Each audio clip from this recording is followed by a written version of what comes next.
SDSGE 3 యాస్కు ESD. Only admins can send messages. సూర్య ముఖం సుదర్శన చక్రం, దీని పుట్టుకను గురించి 3 కథలున్నాయి. https://youtube.be/m4ndr-tech15s C సమానము 3f9sfrc73ohfsmuc. నక్షత్రం గుర్తు దిగువ పంక్తి కొమ్ములు సూచించే గుర్తు ఓన్. 1. సూర్యభగవానుడు విశ్వకర్మపుత్రిక అయిన సంజ్ఞను పరిణయమాడతాడు. సూర్యతేజాన్ని భరించలేనని సంజ్ఞ తన తండ్రి విశ్వకర్మతో చెబుతుంది. అప్పుడు విశ్వకర్మ ఒక యంత్రం ద్వారా సూర్యతేజస్సును తగ్గిస్తాడు. యంత్రంలో సూర్యుని పెట్టి త్రిప్పిన సందర్భాన రాలిన రజను వల్ల విశ్వకర్మ చక్రాన్ని తయారు చేస్తాడు. ఇది విష్ణువుకు ఇవ్వబడుతుంది. 2. ఇంద్రుడు వర్షాన్ని వర్షించడం వల్ల ఖాండవదహనాన్ని అడ్డుకుంటాడు. ఆ సందర్భాన సుదర్శనాన్ని, గాంధీవాన్ని కృష్ణార్జులకు అగ్నిదేవుడు ప్రసాదిస్తాడు. అందువల్ల సుదర్శనానికి అగ్నేయం అని కూడా పేరు. ఖాండవదహనం పూర్తయ్యాక ఈ ఆయుధాలు తిరిగి అగ్నికి ఇవ్వబడతాయని కూడా ఒకచోట వ్రాయబడింది. 3.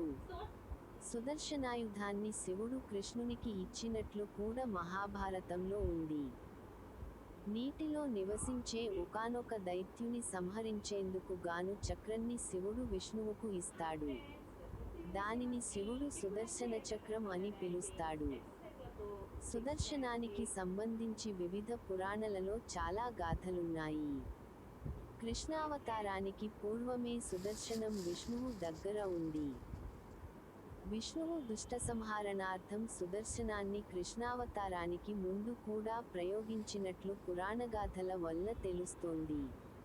సుదర్శన శక్తి అద్భుతమైంది. ఇది శత్రువులను అగ్నివలె దహిస్తుంది. శత్రు సంహారం కోసం విష్ణువు ఎప్పుడైతే సుదర్శనాన్ని ప్రయోగిస్తాడో, అప్పుడు అది సూర్య తేజో విరాజితమవుతుంది. శత్రు సంహారం చేసి తిరిగి భగవానుని చేరుకుంటుంది. మహాభారతం ఆదిపర్వం 16వ అధ్యాయంలో సుదర్శన చక్రాన్ని గురించిన వర్ణన ఉంది.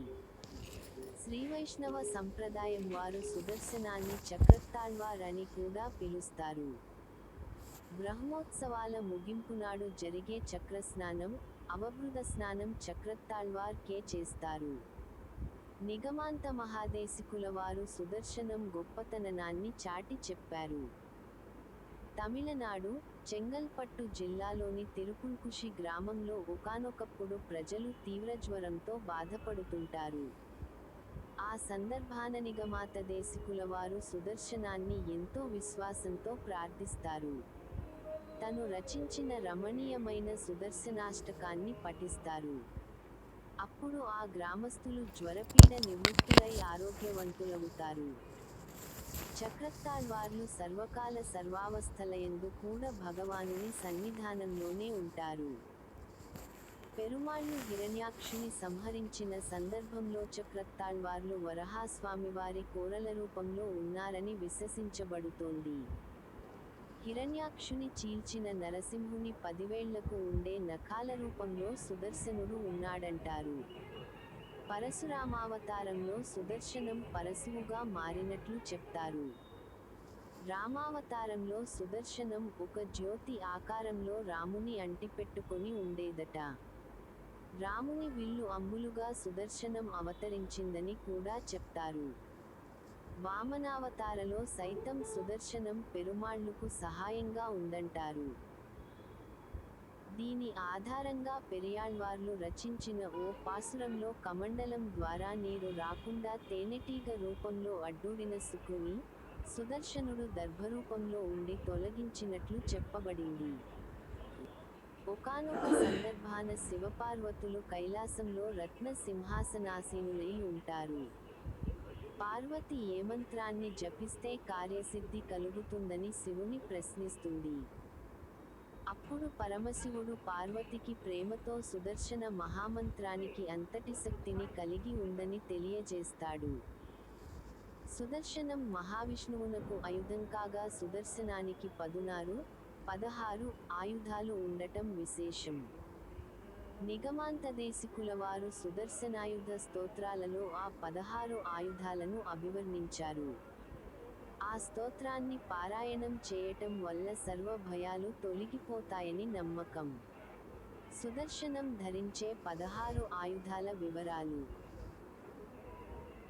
కుడివైపు పైనుంచి వరుసగా చక్ర, పరశు, కుంట, దండ, అంకుశ, అగ్ని, నిస్త్రింశ, శక్తి, కాగా వామహస్తాలలో పైనుంచి క్రమంగా పాంచజన్య, సార్జగ, పాశ, శీర, వజ్రగద, ముసల, త్రిశూల ఆయుధాలు. శత్రు సంహారం కోసం కృష్ణుడు ప్రయోగించిన సుదర్శనాయుధానికి సంబంధించిన ఆసక్తికరమైన కథలు చాలా ఉన్నాయి. గజేంద్రమోక్షంలో మకర సంహారం, శిశుపాలవధ, జయద్రథ సంహారం కోసం కృష్ణుడు సుదర్శనాన్ని సూర్యునికి అడ్డుపెట్టిన సందర్భం, అంబరీషుని దగ్గర అహం ప్రదర్శించిన దుర్వాసుని తరిమిన సందర్భం, పౌండ్రక వాసుదేవ సంహారం మొదలైన ఘట్టాలలో సుదర్శన ప్రయోగం జరుగుతుంది. ఈ గాథలన్నీ సుదర్శనం గొప్పతనాన్ని వెల్లడిస్తాయి. తమిళనాడు, త్రిప్లికేన్, తిరువళిక్కేణి, చెన్నైలోని పార్థసారథి స్వామి వారి దేవస్థానంలో జరిగే బ్రహ్మోత్సవ సందర్భాన వరదరాజ పెరుమాళ్లు మకర సంహారార్థం సుదర్శనాన్ని ప్రయోగించే భంగిమ నేటికీ బ్రహ్మోత్సవాల సందర్భాన ప్రదర్శితమవుతుంది. కూరనారాయణ జీయర్ స్వామి వారు ఓ గొప్ప సుదర్శన భక్తుడు. వారు ప్రసిద్ధమైన సుదర్శన శతకాన్ని సంస్కృతంలో రచించారు. శ్రీరంగంలో తిరువాయి మొళిని పాడే ఓ వ్యక్తి ఒకానొకప్పుడు కంఠమాల అనే జబ్బుతో చాలా బాధపడుతుంటాడు. ఆయన సుదర్శనాళ్వారును అతడి జబ్బును నయం చేయమని ప్రార్థిస్తారు. ఆ సందర్భాననే కూరనారాయణ స్వామి వారు సుదర్శన శతకాన్ని రచించాడని చెబుతారు. శ్రీనాథ కవి సార్వభౌముడు భీమేశ్వర పురాణంలో పంచాయుధాలను గొప్పగా వర్ణించారు. నరకాసుర సంహార సందర్భాన నరకుని చేతులు సుదర్శనం బంధిస్తుంది. బాణాసుర వధలో కృష్ణుడు సుదర్శనాన్ని ప్రయోగిస్తాడు. తిరువై మోళిలోని 4:1-8 పాసురంలో పెరియాళ్వారు జయద్రథ సంహారంలో సుదర్శన పాత్రను అభివర్ణించారు. కొన్ని దేవస్థానాలలో ప్రత్యేకించి సుదర్శన సన్నిధులు కూడా ఉన్నాయి. తిరుక్కోవలూరు, తిరుమహీంద్రపురం, తిరుక్కుడందై, కుంభకోణం, కందియార్, శ్రీవిల్లిపుత్తూర్, వానమామలై, ఆళ్వార్ తిరునగరి, తిరుక్కురునంగుడి, శ్రీరంగము, వరదరాజపెరుమాళ్ కోయిల్, కాంచీపురం తిరుమొగూర్లలోని దేవస్థానాలలో సుదర్శన సన్నిధులు ఉన్నాయి. చక్రం ప్రగతికి చిహ్నం, ప్రగతికి సాధనం. ప్రపంచం సర్వత్రా చక్రమే కనిపిస్తుంది మనకు. ఈ విషయాన్ని ఏనాడో మన పూర్వులు గ్రహించారు. వారు తతశ్చక్రమయం సర్వం జగత్ స్థావర గంగమం అని తెలియచేశారు. సర్వ ప్రపంచమంతా చక్రమయమే. అట్టి చక్రం మహావిష్ణు స్వరూపం. ఈ అంశాన్ని కూడా మన పెద్దలు ఇలా తెలిపారు. చక్రాంభోజే సమాసీనం, చక్రాధ్యాయుధ ధారిణం, చక్రరూపం మహావిష్ణుం, చక్ర మంత్రేణ చింతయేత్. సౌలభ్య చూడామణి స్తోత్రం. సుదర్శన వాగ్మయం చాలా ఉంది. అయితే అది చెల్లాచెదురుగా మరుగున ఉంది. నేడున్నా కొందరు మహనీయులు సుదర్శనోపాసకులు ఉన్నారు.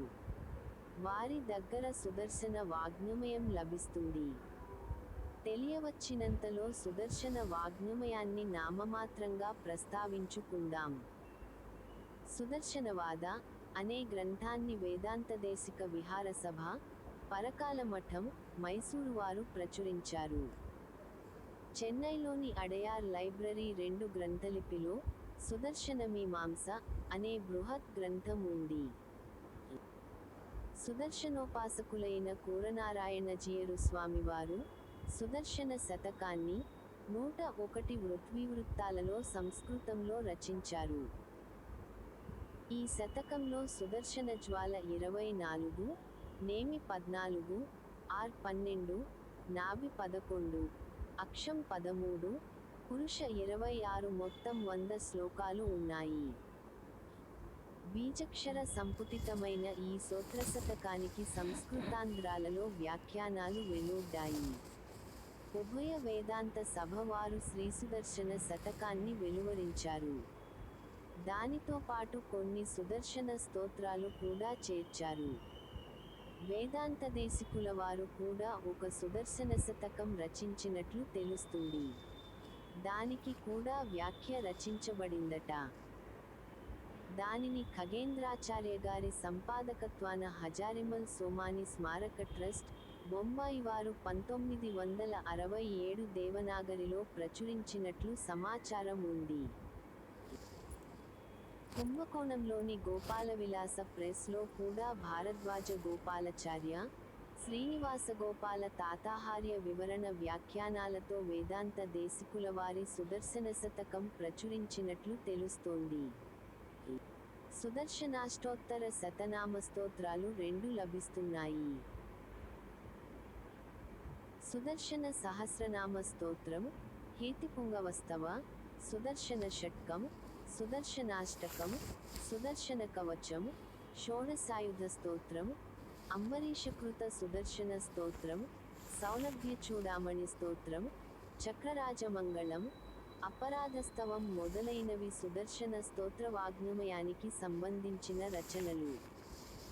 ఇవి కాక ఇంకా ఉన్నాయి. సుదర్శన షడక్షర మంత్రం, సుదర్శన అష్టాక్షరి